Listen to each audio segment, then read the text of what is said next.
Big boss season 7 Malayalam. അപ്പോൾ ഇന്ന് Sunday weekend എപ്പിസോഡിൽ എവിക്ഷൻ ഉണ്ടായിരുന്നു. ഇന്ന് എവിക്റ്റ് ആയത് ജിസയിലാണ്.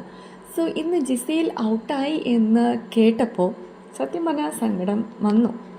കാരണം അവിടെ കുറേ പേരുടെ കണ്ണിൽ കണ്ണുനീർ ഞാൻ കണ്ടു. പ്രത്യേകിച്ച് ആര്യൻ. ഞാൻ വിചാരിച്ചു ആര്യൻ ജിസയിൽ ആ ഒരു ഫ്രണ്ട്ഷിപ്പ് എന്ന് പറയുന്നത് ഫേക്കായിരിക്കും എന്നൊക്കെയാണ് കരുതുന്നത്. ആര്യൻ വെറും എന്താണ് ടൈം പാസ് എന്നൊക്കെ വിചാരിച്ചു. പക്ഷേ ആര്യൻ്റെ ആ ഒരു ജെന്യൂനിറ്റി കണ്ടപ്പോൾ, ആ ഒരു സങ്കടം കണ്ടപ്പോൾ ഒരു പാവം തോന്നി. അതുപോലെ തന്നെ ജിസയിൽ സ്ട്രോങ് ആണ്. ഒരു കണ്ണുനീര് പോലും പക്ഷേ ജിസയിലിൻ്റെ ഭാഗത്തു നിന്ന് വന്നില്ല. പക്ഷേ അവിടെയുള്ള ബോയ്സിൻ്റെ ഇടയിൽ കണ്ണുനീര് കണ്ടു, പാവം തോന്നി. പക്ഷേ ഇതെല്ലാം ഒരു പാർട്ട് ഓഫ് ഗെയിമാണ്.